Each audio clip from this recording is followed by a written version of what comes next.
Julie Prescott. Hello. Hello, Keller Williams. We are here kind of live and Zoom at the same time. Good morning, Julie, trying to connect. There you are.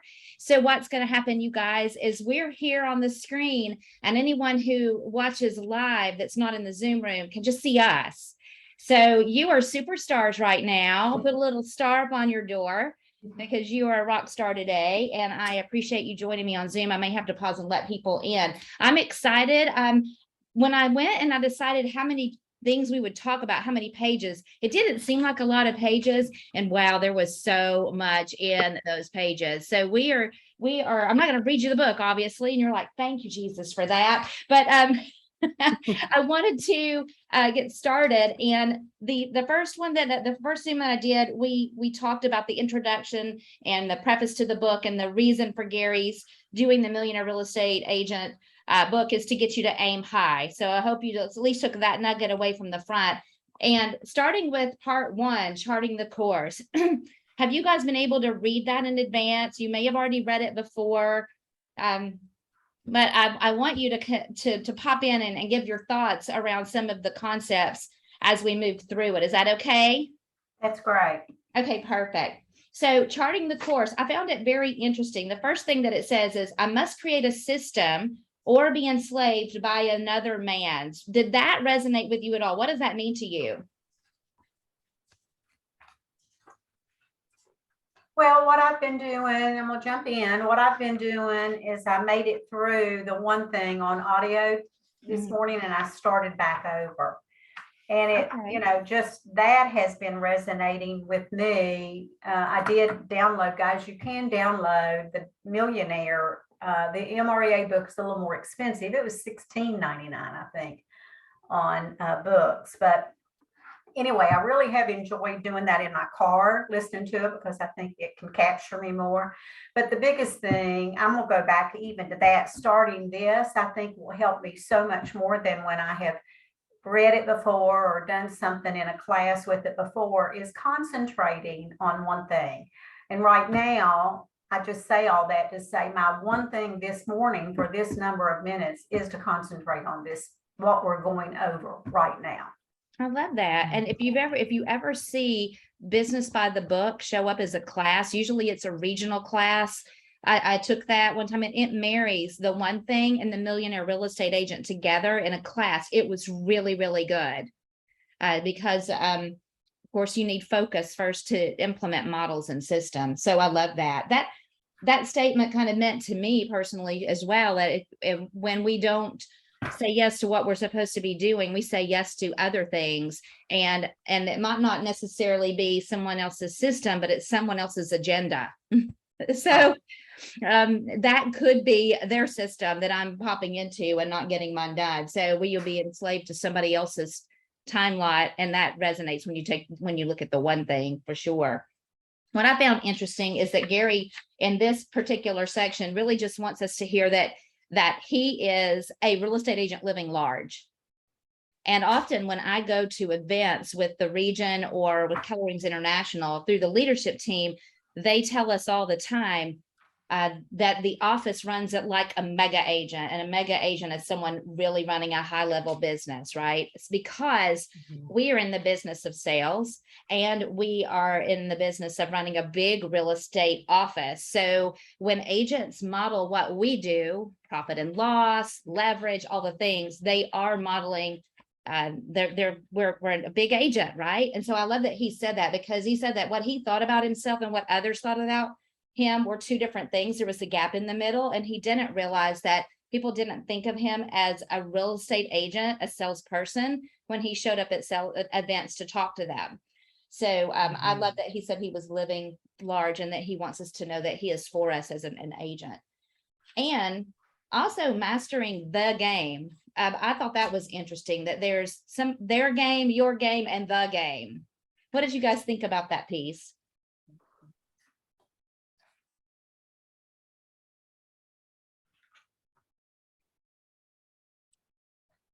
Well, I think that if you read on there, without a doubt, high achievers are the masters of their game, right? And it became very clear to him that they were experts in their market, right? Not somebody else's market. And they had their own personal mix of strengths and weaknesses. So first of all, we have to look at the game as a whole, the game of real estate, when we put our models together. And then we're going to look at, well, what is going on in my market? What's my game in my local market? And what does that mean? And it's an ever evolving thing. It moves constantly and it changes. So we have to be on top of that, but we have to put our foundation as the game overall. Does that make sense? So it really segues us to talking about the fundamental and the foundational models of real estate. So in the front of this book, in the first video I did, I showed you that, and I know Carol made a copy of this. The leadership edition has what's ailing you right now in your business and where should you go look for it in this book, right? So because the Millionaire Real Estate Agent book's not an easy read. I mean, it's not, the one thing's a little easier to go through, right? So what I wanted you to hear is that some of the things that we're going to talk about today, if you get down the road and you have issues with mindset, you feel like your foundation is not running the way it should, or you're looking for more income opportunities, or maybe you have schedule challenges and your plate is too full, you're going to revert back to this section. This is the section you're going to go want to reread and revisit. So that is going to be your prescription for those 4 things, is the page is talking about the foundational models. And it's resonated with me today because there are some foundational models in here that could help me in what I do every day. So on page 35, we're going to dig into modeling, because Gary's book here are full of models that we can implement to start our foundation. And it's the cornerstone of success. So filtering what you learn about the game and relating it to your market is going to help you set this up, and then starting to use models for the game.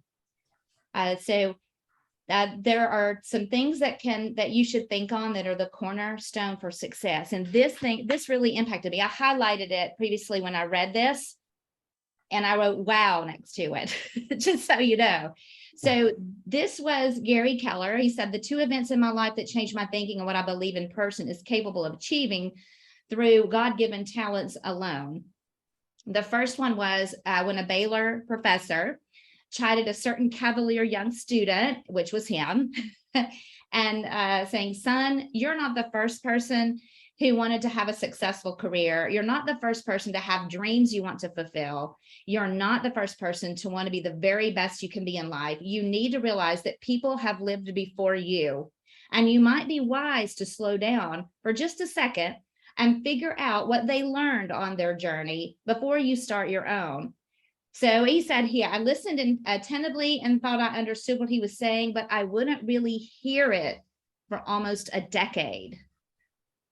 I was like, wow, that's decade's a long time. And he took that and he didn't, what I got from that is he really didn't understand it until later in life. So he also said the second event that happened that changed him was, I'm letting Adrian Bailey in, that he listened to, or he read the book Unlimited Power by Tony Robbins. And that's when he finally heard what his professor was saying to him, that he needed to look for the successes of others and stand on the shoulders of giants. So I don't know if you guys have ever read Unlimited Power, but it made me think, oh, I need to look at that again. I need to go back to that. Any thoughts around this part of modeling and how he got the idea to begin modeling others? No? Okay. Well, here are some questions.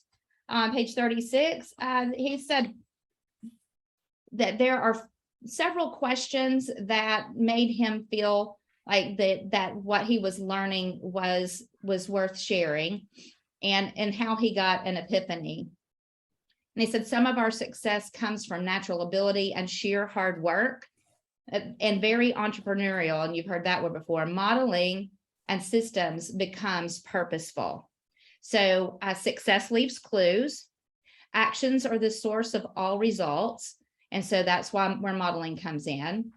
Modeling is the pathway to excellence. The movers and the shakers of the world are often professional modelers. So that's interesting. If you think about looking at people that you know that are successful, are they being modelers in their business and using a system consistently? And they have mastered the art of learning everything that they can by following others' experiences rather than their own. So while I don't know if you've ever heard 10,000 hours to mastery. Have you ever heard that statement? Mm-hmm. Yeah. So if you hear Gary say that you can be anything you want to be within 5 years, that's about 10,000 hours. So there's some math behind that. And what I've heard Jay say to me is, Sally, I know it gets boring, and it does. From my personality, I get bored. Okay. I want to change things just to change them. And I know that's not everybody's personality, but it is mine. So I have to power through the boredom of modeling and systems. And that's where the real success comes in. Have you guys ever had a time where you did something consistently and you saw some results from that and then you went away from it? Mm-hmm. Sure. I like, hi, my name is Sally every week, right? So we know that it works. Why do you not stay on it? I told you why I don't. So what's your reasons? You always think there's a better way. I can tweak that. I can make that better. And really and truly, I've been in the business 37 years, and I am more now than ever realizing there are models that work. And if you'll stick to them, always just stay true to the model. Time out. What is it? Quote it for me. Time on task over time. Right. You have to put in the work. You have to put in the work, the game, I guess. Yes, I love that. Absolutely. Yes and yes. So the other thing that Gary learned from Tony Robbins was also to ask a lot of questions, be a detective. And we know from listening to Gary, he constantly asks questions. He asks big questions. He asks questions of a lot of people.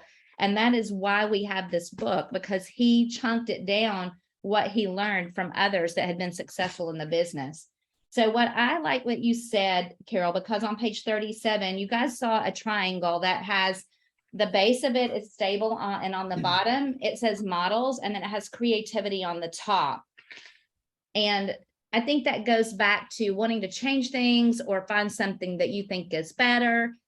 The thing is, you don't get to change the model until you've mastered it. So implementing a model and actually mastering the model allows you to add creativity or your own market to it. But first you have to implement the model and power through the boredom of working that over and over. If you have that within you, that you get bored and you want change. If you start with creativity, that's going to topple over. There's not going to be a foundation there. So I love Gary's simplicity and the visuals that he has. If you don't have your book in front of you, you'll see this often. Very simple. Keep it simple, stupid, right? That's what he does. It's the KISS method. Put the model in place and then follow it and add creativity. So where you might have to add creativity is when you hit a ceiling. And, there's also a visual in this section about that as well. Most agents people will likely try to use creativity as a shortcut, as a way to cover up their lack of properly or fully implementing the model. That was a big statement that I highlighted. And as I highlight, that's me saying, Sally, how does this show up for you? Right. So did you have any around creativity and models, any other comments about that?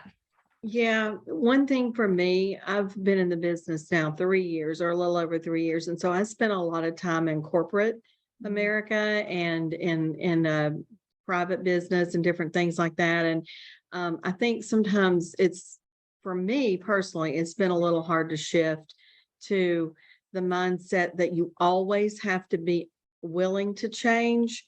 And in that corporate environment, there's so much fast moving change and everything's constantly needing to be different or whatever. And I guess you're judged a lot of times by how creative you are. So that is something that I think maybe agents that come into the business a little bit later in their careers maybe have to work through a little bit, especially if you've been in a management role. Because, and in your career before, because you've been pushed to make change constantly. And what this has taught me is, okay, there are models for this, and I've got to stop and pay attention to that and not feel like I have to create my own. I'm probably restating what you just said, but No, that's you know where I've what? been. It's okay because I have one of my maps coaches would laugh because I would create a page for myself to get my stuff done every day. And then the next time I would have a new one. And Jay laughs at me for that too. It's like, and why am I doing that? Right. So I think that's that natural need to be different or to try to plus it. Mhm. And then instead of giving a longevity to what I'm doing, I need to Right. change it out of there. One thing that I got from this was models are a launching pad. So it doesn't say never be creative ever. It just says models are the launching pad and you innovate around them, because when do we have to, I love what you said about change. You do have to change some. And we've been talking about change recently in a lot of our team meetings. What are we having to change around right now? Well, it's turning into a buyer's market and it's been a seller's market. So we're having to pull out some new tools.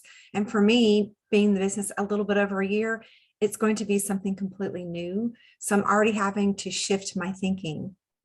Okay. But the models are still there. Okay. Models are still there. Models are still there. And we are thinking differently around that. And we may have to do some creativity around taking some models out and putting some systems in that are around buyers and getting those skill sets there. But the models are the models. So natural ability and achievement ceiling. So this is where we talk about hitting our head on the ceiling. And you may have seen this model before. I've seen it with some additional information around what it looks like to be growth minded or victim minded in terms of whether or not you break through a ceiling or not. So keep that in mind, because you're going to be able to operate in your natural for only so long when you have to do something to get through that ceiling. And even when you're running a system, that may be where you've got that foundational model in, and you're hitting a ceiling, you might have to add some innovation to it to break through a ceiling possibly when you get there, but you'll know it when you get there. So it is a cycle. You will always have a ceiling to break through wherever you are, as a new agent, as an agent that's been in the business for 30 years or more. You're still going to have some ceilings that pop up in your world. And have you already experienced that? Have you already experienced a ceiling? Many times. Yeah. And they're different ceilings. What are some ceilings you've experienced? Well, I've started my career over 4 times. And in all of those, it was, and I went with a different company every time in different states. So, at each time, I felt like it was crucial, the changes that I was making to the time and to the company that I was with. So, and I do have to say, in front of all of you, you know me, and I don't say it just glib or right now, but Keller Williams does have the best models ever of any of my career when I started. And still, it's still taken me time to accept them and to truly learn them and put them into practice. Yeah, I'm still doing that. I think that's why going through and talking about the book and revisiting the book very often is important. And I felt like too, that as we go through a shifting market where there are some agents that have never experienced a move from one market to the other, that we have to make sure everybody understood that the foundation and the heart of the company is for us to aim high and to put in place successful models so we win and we have a business worth owning, right? So I love that. And those are ceilings, moving from one state to another and restarting your business, really, because you're in a different market. So you knew the game, and then you had to find your game in that market. Right. That's Mhm. well put. That's well said. So don't abandon your models, just adapt them, is what I got from that. And then Gary said, as he was talking to agents that had made $1 million and are his top agents, that he was always asking big questions and how they did things. He initially found 8 core things that you needed to focus on. And then, of course, because he was like, surely we can chunk that down. He chunked it down to 5, and then he came up with 3 that really embodied all the other 5 that he mentioned. So the first one is leads. So the triangle is leads, listings, and leverage, the 3 L's. And you may have heard us mention that. It's the 3 L's. It's the main model, okay? Because the foundation of that is leads. And in a nutshell, if you don't have leads, then you don't need to go on to point B. So you got to stay in the lead section. And how am I getting more leads and focusing on getting leads? Because you're in 2 jobs, real estate and lead generation, right? Yep. So, and you know what? No one talked to me about that when I got my real estate license. I mean, they didn't tell me that. I kind of knew it some. I had a business before. And at the same time, nobody really said, you know, your main job is going to find buyers and sellers. So you would think we would automatically go, okay. But you know what? We have to be reminded that that's our job, is every day to go look for leads. It won't do you any good if you have fabulous websites, fabulous postcards, the most amazing headshot. If you don't have enough clients, it won't matter. And I do see people get into just that I call it analysis paralysis, analyzing, do I need this font or this color or all those things? And those may be important as a brand. At the same time, if you're not finding clients, that doesn't even matter anymore. You can go out of business with the most wonderful presentation ever. So I think when you get down to it, if you remember every day, do I have enough leads? If not, then that's what I need to look for today. What do you And guys Sally, think about that? do you ever come out of that? I don't know that you ever leave. You know, you can leave leads when you've accomplished it. Do you ever accomplish it? Because I Well, think that's a great question, Carol. That's a great question. I guess it depends on the person and what they strive to get out of business. I don't think you ever stop, you never stop looking for leads. But if you are struggling and you're not having closings, that's what you have to go back to. That's your top 20% for the day. When we look at the 80-20 rule, leads are the top 20%, finding leads. And then he chunks it down even further to say, when you're looking for leads, of course, you're going to find buyer and seller leads. The most bang for your time and your energy is listings. So you should have a business that has at least a 50-50 balance of listings and buyers. And sometimes people have more. They have a 60-40 or a 70-30 weighted business, but you need to at least have a 50-50. So if you look at your numbers from the year before and it's mostly buyers, then you need to focus more on finding listings, because you can work 15 to 25 seller listings as an individual agent, but you can only work about 7 to 8 good buyers at one time, because they just take so much more time. Yes, they do. Yes. And we got an amen from the back right there. So, and listings will also give you buyers. I remember Robin Matthews telling me that she expected to get 3 transactions from one client.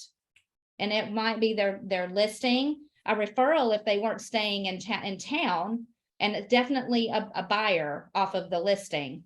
So, and obviously the seller's next sale if they stayed in town. So that's a good way to look at, how am I getting the 3 out of my marketing and my seller referral and on all of that when you take a listing.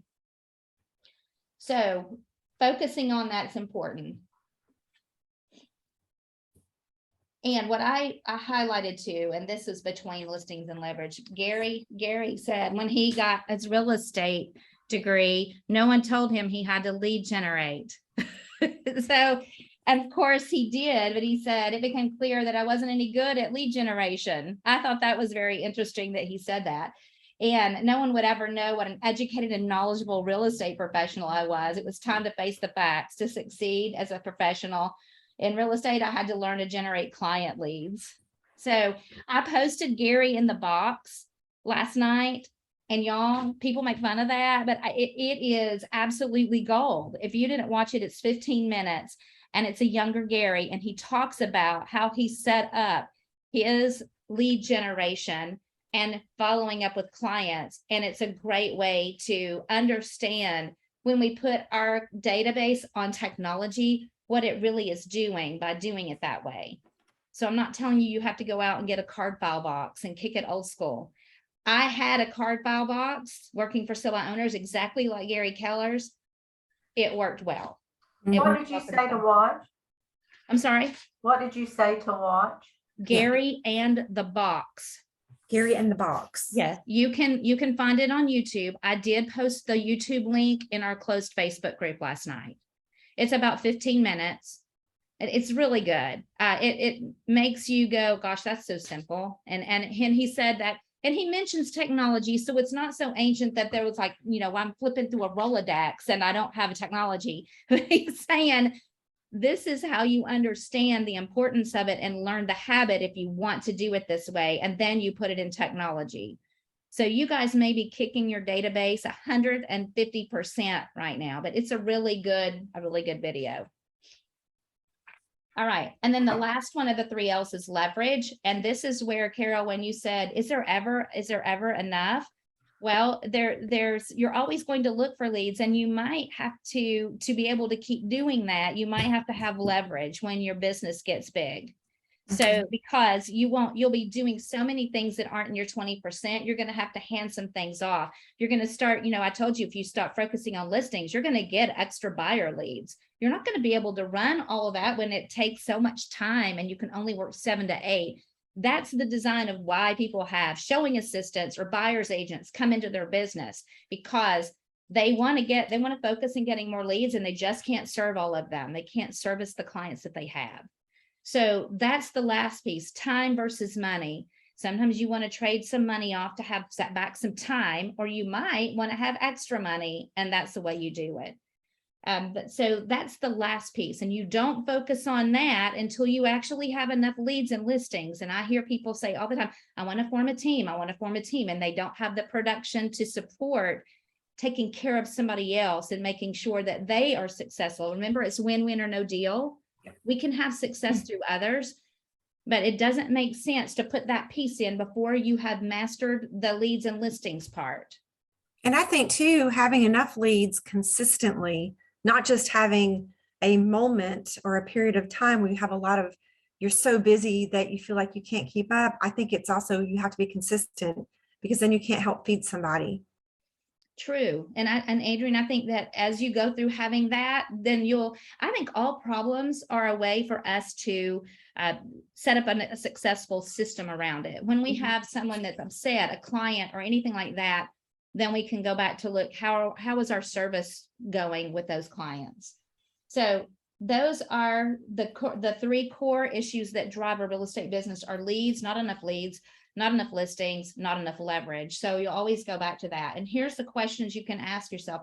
Who is going to do it? How will they do it? And what will they do with it? The answers to people, systems, and tools, because usually those are the 3 things that affect leverage: people, systems, tools. You can implement any 3 of those to get yourself to out of that next ceiling, right?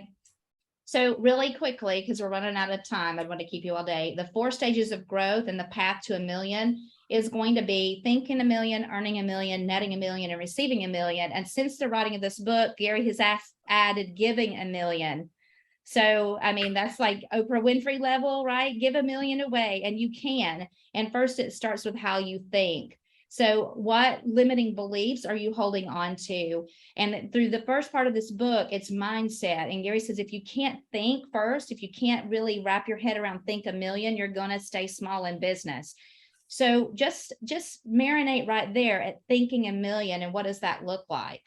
That's the difference between, like, when Mount Everest was always touted as the highest mountain for years, for decades. And then someone actually climbed it. And guess what? Then after that, the next year, somebody climbed it, right? Because we were like, okay, we now can see we can do this. Somebody did it. So we got outside of our thinking. So others have already created netting $1 million. We have 3 Millionaire Real Estate Agent businesses within our 4 walls. So it is possible. And there is a system in this book to do so. So take a peek at the last page, points to remember and overview. I wrote down fundamentals, and guess what? 2 words are in that, fund and mental, Page. right? So 46. points to remember, page 46, just gives you an overview of everything we talked about. Janet Johnson is asking to enter, and I was about to exit. We're gonna let her in for that. And what is something that that we talked about today that was an aha for you? Hey, Janet. Hey, I didn't know how long this lasted. I have a role play at 8:30. Uh-oh. Well, I was only going to do 30 minutes. We're at 31. So I'm asking for aha. So go back and read up to page 47 in the MREA and join us next week. Okay. Okay. Any ahas before we sign off for a fabulous Monday? Go get leads. Go get some leads. Me too, girl. Me too. How about you Thank guys? you, Sally. Anything else? Do what? I'm just going to say thank you. You're welcome. Listen, we are going to have a fabulous time next week, and we're going to talk about the misunderstandings. And I look forward to finding out how many leads you got this week from focusing on leads. So let's do it. All right. Okay. Thank you, Let's do Sally. it. All right. Love y'all. I want that picture. Okay, I'll send it to you. Bye. Bye. Bye.